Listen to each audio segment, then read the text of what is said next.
¿Qué tal? Muy buenas tardes, bienvenidos nuevamente al Laberinto. Estamos después de un breve receso de un par de semanas y muchas cosas que han pasado en el país y el mundo, volviendo a nuestras transmisiones habituales, no solamente de las noches y del contenido, sino también al horario habitual de los días martes a partir de las 6 de la tarde. Este programa que en esta edición se emite no solo por internet, sino también a través de Radio La Voz Universal 91.2 FM y a través de varias páginas amigas que comparten el contenido y los videos de El Laberinto.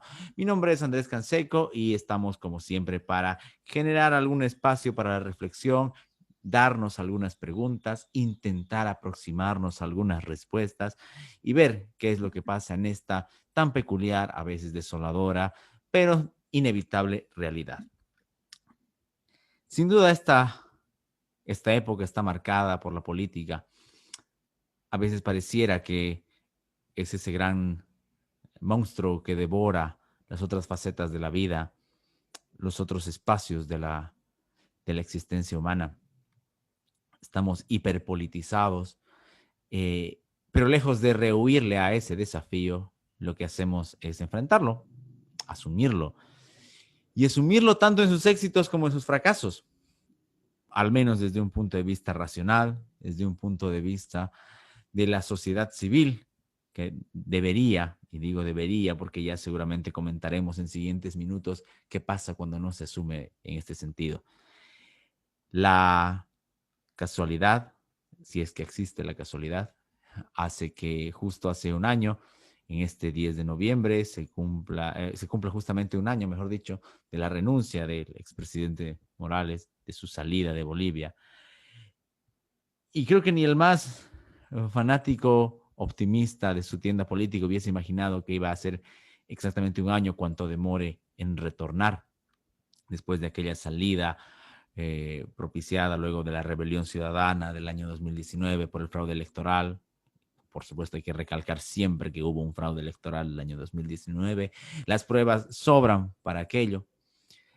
Pero más allá de esta casualidad del año, que puede sonar como una, como una cuestión más de, qué sé yo, más anecdótica que profunda, vale la pena pensar en cuántas cosas han sucedido, algunas fuera del control de lo que es la sociedad boliviana, crisis económica, pandemia, cuarentenas excesivas, que ya las hemos comentado hasta el hartazgo, el daño que han hecho y que hacen, inclusive que han repercutido políticamente, el manejo político de las mismas. Está claro que uno de los puntos más bajos de la administración del gobierno transitorio, ya fuera del poder, fue justamente el manejo de la pandemia en ciertos aspectos. Pero es interesante pensar cómo el mundo se transforma en un año con júbilo, hace 365 días, nos, nos encontrábamos festejando la, la concreción de un levantamiento ciudadano que tuvo unas características únicas, yo diría que irrepetibles, porque más allá de los movimientos que existieron en estas últimas semanas con las denuncias de un fraude que aún no se pudo probar de manera tan categórica como el año pasado, eh, con la molestia ciudadana completamente justificada por el tema de la modificación del reglamento de debates de la Cámara Alta y de la Cámara Baja por los 2/3.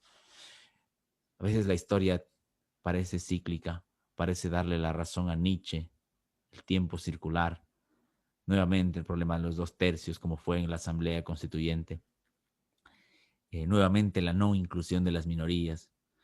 Y bueno, más allá de ese tipo de reclamos, lo cierto es que, aunque la nostalgia parece jugar también en esta cancha, la convicción ciudadana, el ánimo de los sectores y la razón misma son muy diferentes en este 2020. Decía que jugaba mucho la nostalgia porque leía y veía a muchas personas en puntos de bloqueo, en intentos de paro y en el paro en Santa Cruz, anhelando replicar una gesta que se dio en otras circunstancias. Y de repente aquí podemos nosotros empezar a hacer nuestra primera autocrítica. Autocrítica digo como sociedad organizada, entre comillas organizada, a fin de poder enfrentar el autoritarismo. Ah, decía Heráclito que no se puede una persona dos veces bañar en el mismo río, esa sentencia tan conocida, porque ni el río ni él eran los mismos. Y sin jugar tanto por ese cambio tan extremo, eh, sí podemos decir que a veces hay que tener mejores tinos al momento de leer la política. Mucho más cuando los actores principales, cuando los candidatos en este caso, jugaron tan mal sus cartas, cuando inclusive aquellos que se bajaron de la carrera tarde no supieron ponerse a la altura. Y esta es la principal forma, yo pienso, de encarar este error. Un candidato, seguramente los análisis ya nos cansaron, pero vale la pena mencionarlos. Un candidato que no tuvo la audacia de ir a buscar el voto, otro candidato que apostó por una visión más regional, con un toque bastante grande de carga religiosa, inclusive despertando fanatismos en muchas personas. Entonces, esos errores que nos iban dando una pauta de lo que podía pasar el 18 de octubre. Lo cierto es que justamente ese es el problema de las visiones fanáticas, de las visiones sesgadas, y en el otro caso, me refiero a Carlos Mesa, de una soberbia muy grande, que es no asumir primero la situación que se encuentra, en la que se encuentra, dos, no medir al enemigo, al contrario, y no medir al ciudadano. El ciudadano que fue y en esto creo que estamos la gran mayor parte de las personas de acuerdo, el ciudadano que fue el actor principal de la gesta del 2019. Aquí radica otra diferencia con lo que pasó, intentó pasar este año. El año pasado el ciudadano resistió cuando no había consecuencias de una pandemia, no había periodos de cuarentena largo que lo habían dejado económicamente golpeado. Resistió y luego se fueron sumando otros sectores policiales, militares. En cambio, este año, dentro de la locura que se vivió en esos cortos días, vimos como personas acudían rezando para que los militares tomen el poder. Y más allá de lo gracioso y patético que puede significar esto, es también una muestra de la impotencia, de la falta de autocrítica, de la poca mirada, de lo poco profundo de la mirada de lo que tenemos. Sin duda son tiempos marcados por la desesperanza y son tiempos en los que la violencia política podrá aparecer de nuevo como una bestia sangrienta. El movimiento al socialismo aparecerá con sus deseos de venganza en algunos sectores más que otros. Ya vamos a hablar de la conformación de ese nuevo gobierno. Y no son tiempos seguramente para gran optimismo y esperanza. Queda, sin embargo, aunque sea echarle sal en la herida, revisar cuáles fueron los errores. Y no solamente porque uno sea un individuo crítico, los mismos partidos, las mismas estructuras, tanto el gobierno transitorio como de las candidaturas, deben realizar una autocrítica si no quieren verse todavía en menores condiciones para el futuro, a corto plazo con las elecciones departamentales y municipales y a más largo plazo con las nuevas presidenciales que vengan dentro del siguiente periodo o con lo que sea que venga a pasar, porque esto es Bolivia, esto es Latinoamérica, es Perú, que está aquí a la vuelta y que tiene su locura otra vez. Es la historia de Bolivia, que tuvo 3 elecciones en 3 años en el siglo XX.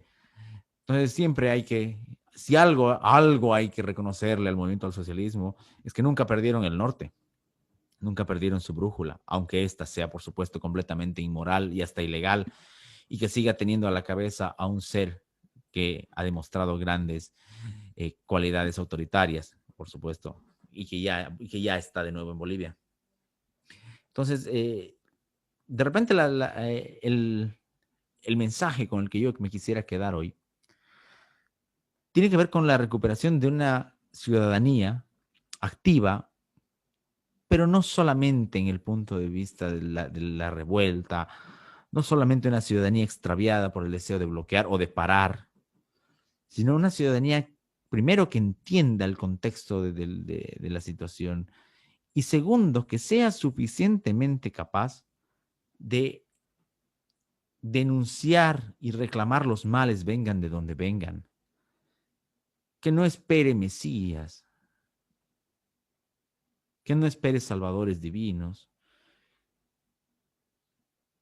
que asuma la responsabilidad y también asuma el poder que demostró y que pudo tener el año pasado, pero que vaya un paso más allá. Y no solamente me refiero a la conformación de partidos políticos o agrupaciones ciudadanas, sino a lo profundo de cuestiones que está en el día a día, el desarrollo de la independencia de poderes, la justicia, el rechazo a la corrupción, eh, cosas que parecen haberse extraviado, que parece que son muy selectivas en la mirada. Eh, Hemos dicho un montón de veces en este espacio y en otros cómo es que se denuncia a ciertos grupos, se los ataca con toda razón, pero a los otros que son un poco más de este lado, con los que se guarda cierta afinidad, aparece el silencio.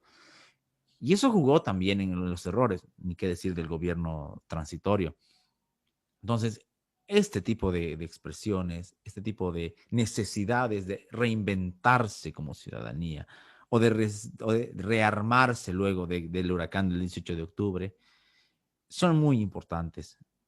Rearmarse a nivel moral, lógicamente, a nivel anímico, a nivel político, a nivel ideológico, hasta a nivel estético.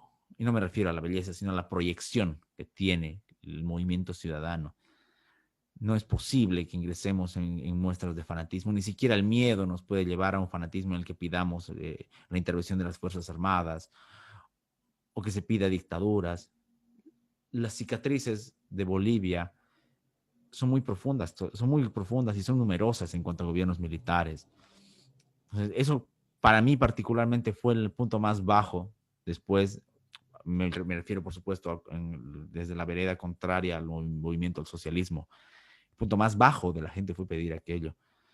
Eh, la aparición de las pugnas internas, no solamente en partidos políticos, sino en instituciones como el Comité Pro Santa Cruz y la Unión Juvenil Cruceñista, la gente fuera de sí en las calles, bloqueando porque sí, porque era lo que quería. Eh, Son cosas que demuestran la impotencia, la rabia, se pueden explicar de alguna manera después de los resultados del 18 de octubre. Resultados que sorprendieron, asumiendo que se dieron de manera lícita, aunque de eso, bueno, todavía quedará siempre que dudar, aunque tampoco existen pruebas contundentes que afirmen lo contrario. Pero que sí nos encontraron, o mejor dicho, que sí nos ubicaron en la,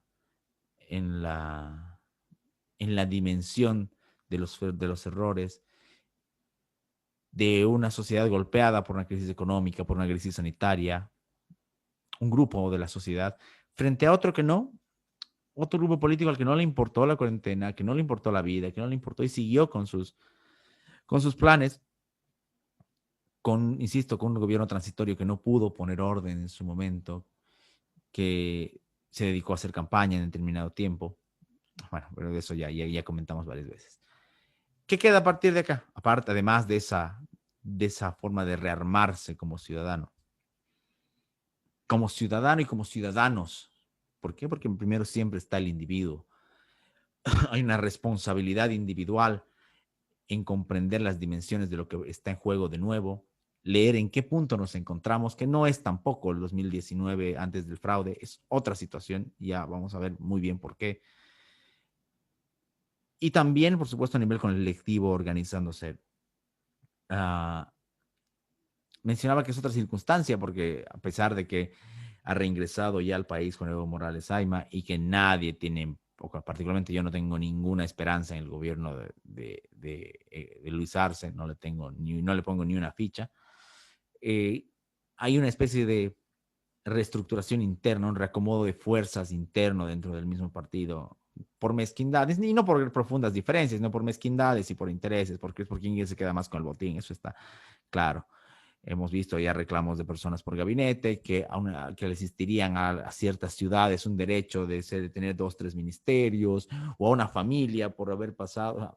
cosas así. Y seguramente nos vamos a enfrentar cada mañana al televisor o al internet viendo más de estas peculiares exigencias.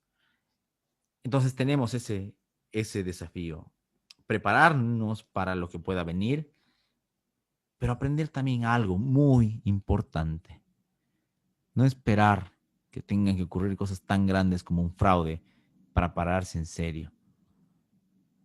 Independencia de poderes, respeto a las libertades fundamentales, a la propiedad, a la libertad de expresión. Todo eso nos tiene que indignar.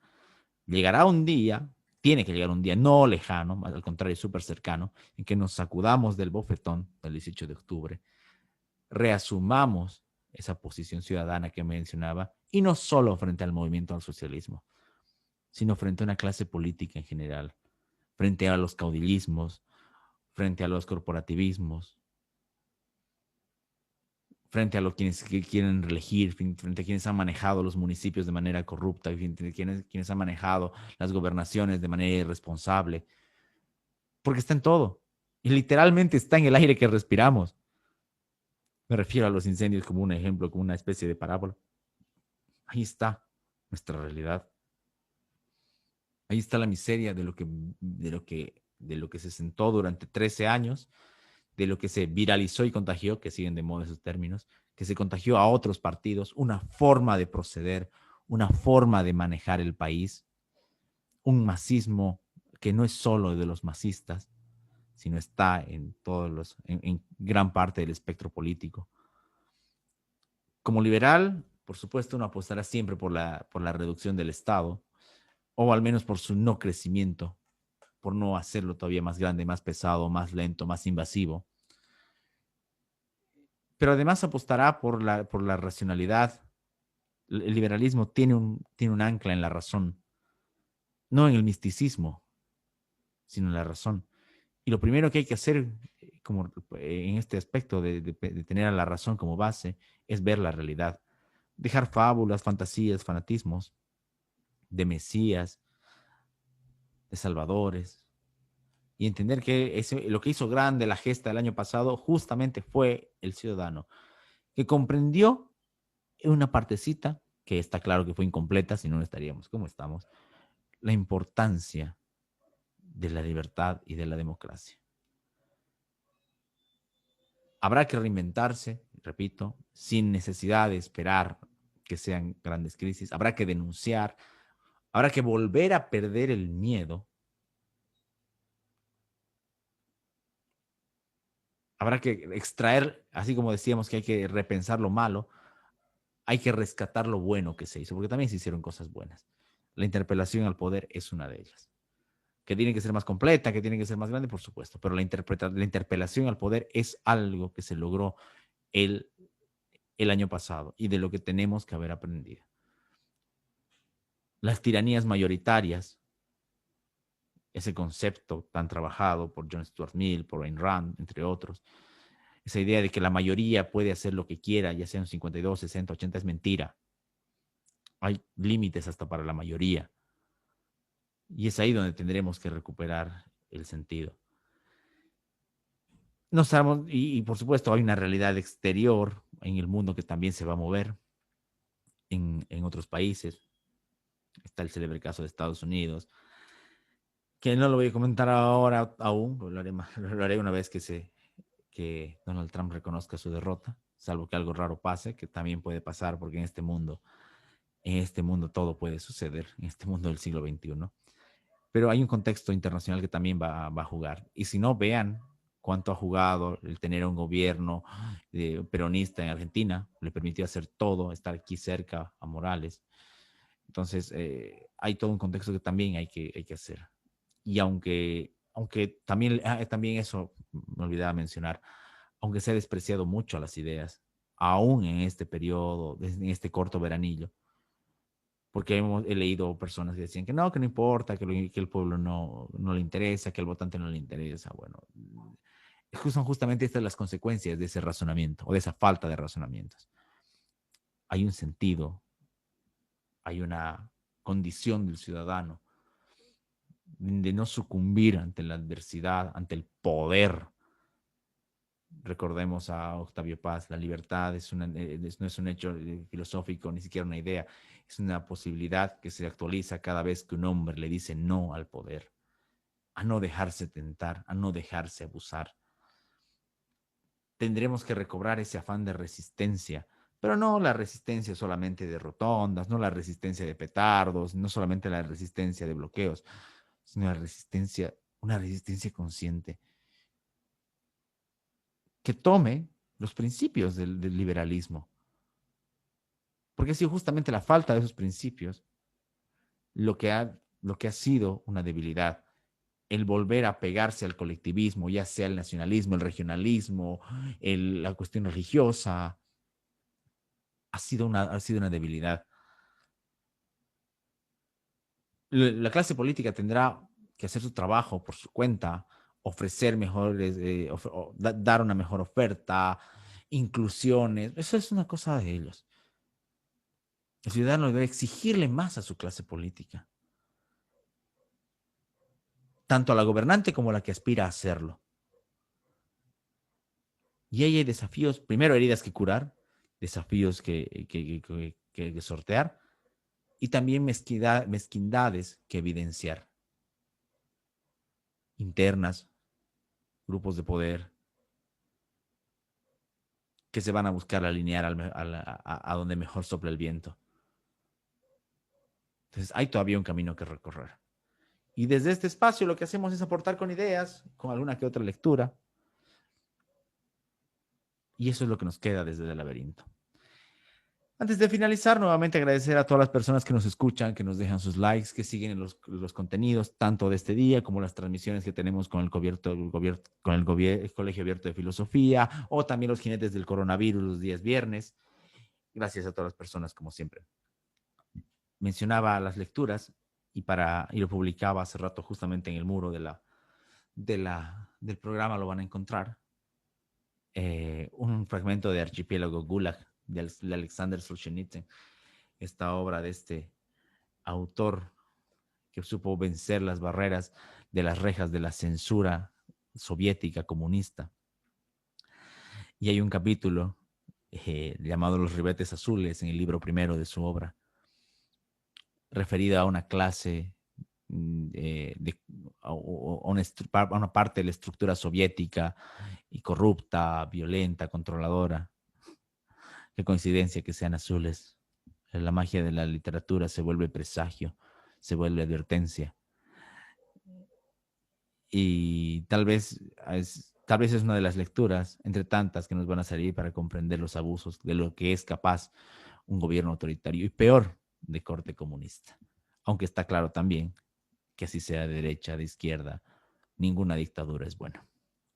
Trabajar por la democracia, no porque sea perfecta, ya vimos que no es perfecta, sino porque es lo mejor que se tiene por ahora como sistema, es el desafío que tenemos.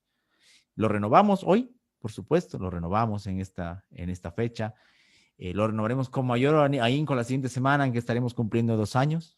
Están 2 años de laberinto, así que seguiremos conversando sobre aquello. Por el momento, darles las gracias nuevamente por su atención, por seguir el programa tanto por internet como por radio. Mi nombre es Andrés Canseco. Nos encontraremos entonces pronto en otro nuevo video de El Laberinto. Que tengan un muy buen descanso.